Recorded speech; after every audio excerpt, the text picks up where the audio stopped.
Bueno, y saben que después de semejante pesadilla para los sacerdotes, para los líderes religiosos, finalmente la fiesta terminó y el día también terminó.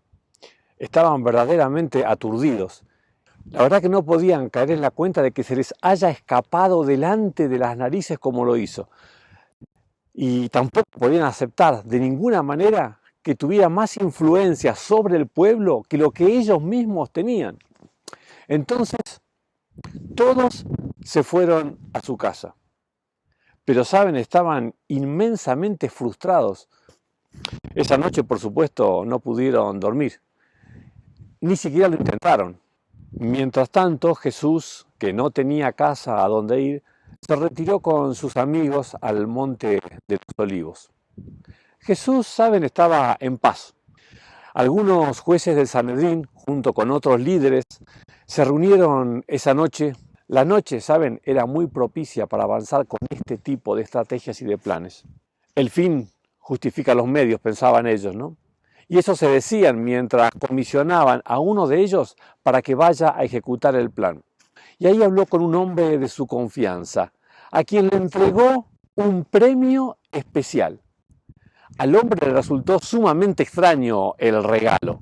No era común que alguien te regale una noche de lujuria con una hermosa mujer, pero bueno, era verdad. Sin embargo, a la mañana, la casa fue inesperadamente invadida por los sacerdotes y guardias del templo, que rápidamente entraron a la habitación y ahí los encontraron a los dos, en la cama. Los habían atrapado en el mismo acto del adulterio. Una verdadera vergüenza para la sociedad. Aunque la casa estaba bajo el control de los guardias y de los sacerdotes, extrañamente el hombre logró escaparse de la escena. Ni siquiera lo pudieron identificar. Menos mal que por lo menos lograron apresar a la adúltera. Mientras tanto, Jesús estaba en otro sitio, estaba en el atrio del templo. Desde el amanecer, él se presentó de nuevo en ese lugar y toda la gente se acercó y él se sentó a enseñarles. En eso estaban cuando algunos guardias y sacerdotes fariseos aparecieron en escena. Arrojaron a la mujer ahí a sus pies, fingiendo buscar un consejo de parte del maestro. Trataban que sus rostros simularan verdadero interés en conocer su opinión, su consejo. La víctima, la pobre mujer, por supuesto, ella no tenía idea de todo lo que estaba pasando, de que todo esto en realidad estaba armado. Ella se sabía una pecadora y también sabía que si algún día la descubrieran, bueno, podía recibir la máxima de las penas y por lo visto ese día le había llegado. Y entonces escuchó a los líderes religiosos presentar su caso delante de Jesús. Y la multitud que ahí estaba reunida también, y le dijeron entonces a Jesús: Maestro, esta mujer fue sorprendida en el acto mismo del adulterio. En la ley, Moisés nos ordenó apedrear a tales mujeres. Pero, maestro, ¿tú qué dices? Estaban presentando esto como queriendo conocer su opinión. ¿Qué crees, Jesús, que debemos hacer con ella?, le preguntaron. Con esta pregunta, claramente, estaban tendiendo una trampa para tener de qué acusarlo. Pero Jesús, en vez de contestar, ¿no?, se inclinó y con el dedo comenzó a escribir en el suelo, ¿no? Es lo que nos cuenta la historia. La verdad es que decida lo que decida, a Jesús lo arruinarían. Sea que digan que no debían matarla porque lo acusarían de traidor a la ley de Moisés. O sea que diga, bueno, adelante, mátenla, porque solo los romanos tenían autoridad para quitar la vida a una persona. O sea que diga que sí o que diga que no, la trampa era una trampa sin escapatoria. Por otro lado, para la mujer, realmente, para ella sí que no había ninguna escapatoria. Ella, saben, siempre se había sentido condenada por su conciencia. Los religiosos ahora estaban pidiendo apedrearla. La ley decía que así debía morir. Y bueno, seguramente Jesús opinaría lo mismo, ¿no? Si eso es lo que la ley decía. Esta mujer estaba temblando de angustia, de miedo. Sabía que esos eran los últimos momentos de su vida y que por delante todo lo que le quedaba era una espantosa muerte. Y lo peor de todo era tener íntimamente la certeza, la seguridad de que estaba totalmente perdida. No había ningún tipo de esperanza para gente como ella. No había perdón para semejante pecadora. Jesús entonces se puso de pie. Jesús, al incorporarse, dijo: aquel de ustedes que esté libre de pecado, que tire la primera piedra. Bueno, la verdad que ellos nunca antes habían pensado algo así cuando juzgaban diferentes personas pecadoras. Tomar tan claramente conciencia de su hipocresía los apabulló. Entonces Jesús, inclinándose de vuelta, siguió escribiendo con el dedo en el suelo. Ahora, es increíble, pero ahora la mirada de los líderes era reflexiva. Y leyendo lo que el Señor escribía ahí en el piso, tuvieron la confirmación de que estaban frente a alguien que no era engañado por las apariencias que ellos habían construido. Jesús escribió en el polvo el nombre de los pecados que identificaban a cada uno de los acusadores que ahí estaban. Y ellos se dieron cuenta de que estaban desnudos frente a uno que conocía su corazón en profundidad. El Espíritu Santo los sacudió violentamente, sacudió sus conciencias y así se fueron retirando, uno tras otros, comenzando desde los más viejos hasta dejar a Jesús solo con la mujer. La acusada estaba en el piso y con la cabeza mirando al suelo, estaba simplemente ahí esperando la primer pedrada.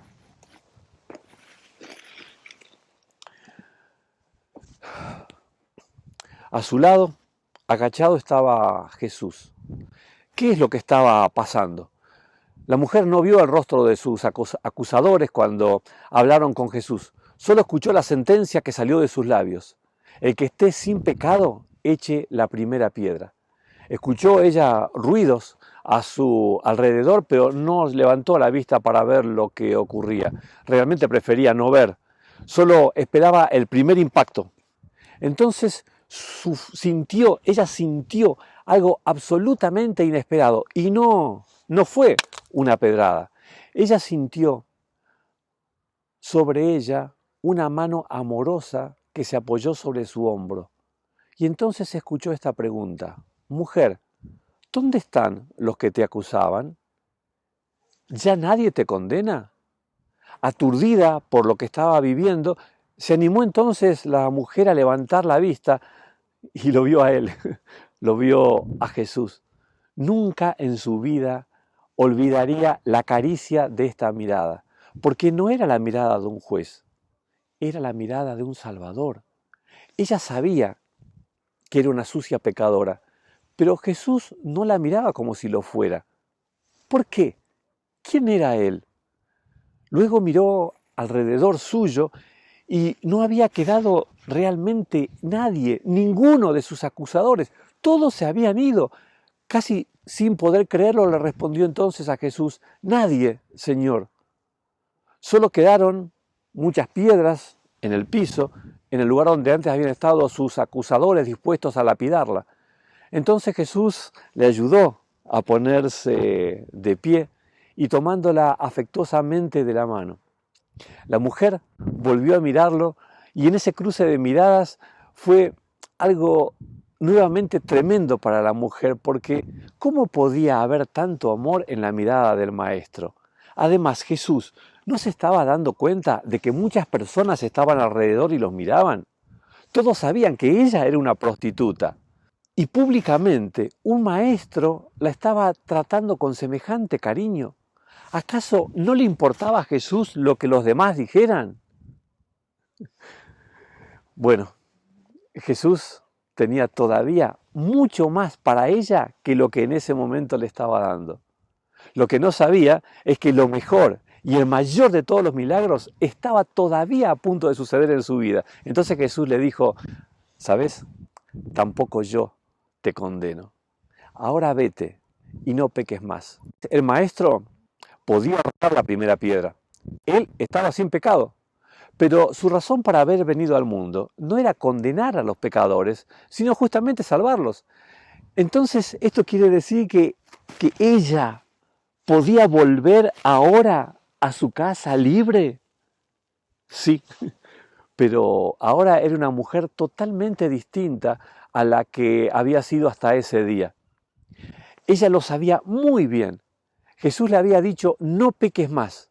Y ella reconoció en sus palabras algo que nunca antes había sentido en su vida. Porque ella no quería seguir pecando como lo hacía, pero era débil y caía con mucha frecuencia. Las palabras del Señor, las palabras de Jesús, no fueron un consejo, tampoco fueron una información que ella desconociera. Las palabras de Jesús en su vida fueron el poder divino que le daría la victoria desde ese día en adelante. La palabra de Jesús es la misma palabra que pudo resucitar muertos, que pudo sanar enfermos y en esta oportunidad sanó a esta mujer. Por eso cuando ella volvió a su casa, ella ahora era libre de los que le acusaban. Y lo más importante de todo, era libre de sí misma y de su inmanejable manera de vivir. Conoció ese día a Jesús y ese día recibió la vida, la libertad. Ya nada sería igual para ella. Así son las cosas cuando nuestro camino se cruza con el camino de Jesús. Y muchas veces esto ocurre justamente en el medio de las dificultades más extremas de la vida, o suele ocurrir justamente en estas situaciones terminales, que el Señor puede cambiar absolutamente la situación y la perspectiva de la vida de la persona de ahí en adelante. A ese tipo de situación nosotros la llamamos entrega y conversión, que es un paso y un momento absolutamente maravilloso, pero que extrañamente, naturalmente, a nadie le sale querer darlo. Qué raro, ¿no? Pero cuando lo damos, reconocemos que es la mejor decisión que hayamos podido tomar en toda la vida. La mujer iba a morir ese día, y así fue. A los pies de Jesús murió la mujer que había vivido envuelta en pecado hasta ese día. Y cuando se levantó, era otra mujer. Jesús la había cambiado. El Señor la había sanado. Ojalá vos y yo, como ese día esa mujer, también recibamos la caricia divina de poder mirar y conocer a Jesús. No importa que estemos alejados del Señor, no importa que estemos andando una vida quizás que le demos absolutamente la espalda a Él, como en el caso claro de esta mujer. No había nada para felicitarla en este momento, pero ¿sabes qué? Se encontró con Jesús. Y ojalá vos y yo, como estemos en este momento, también le permitamos al Señor tener un encuentro con nosotros. Y en ese encuentro permitámosle hablar, escuchar su voz, escuchar su palabra, porque así como su palabra sanó a esta mujer, su palabra te sanará a vos y a mí también, porque lo que Él quiere para vos y para mí es lo mejor que nos pudiera pasar, y sus planes para nuestra vida son insuperables. Ojalá que le permitamos al Señor que sea el que dirija los pasos de nuestra vida, cada día hasta que Él venga. Amén.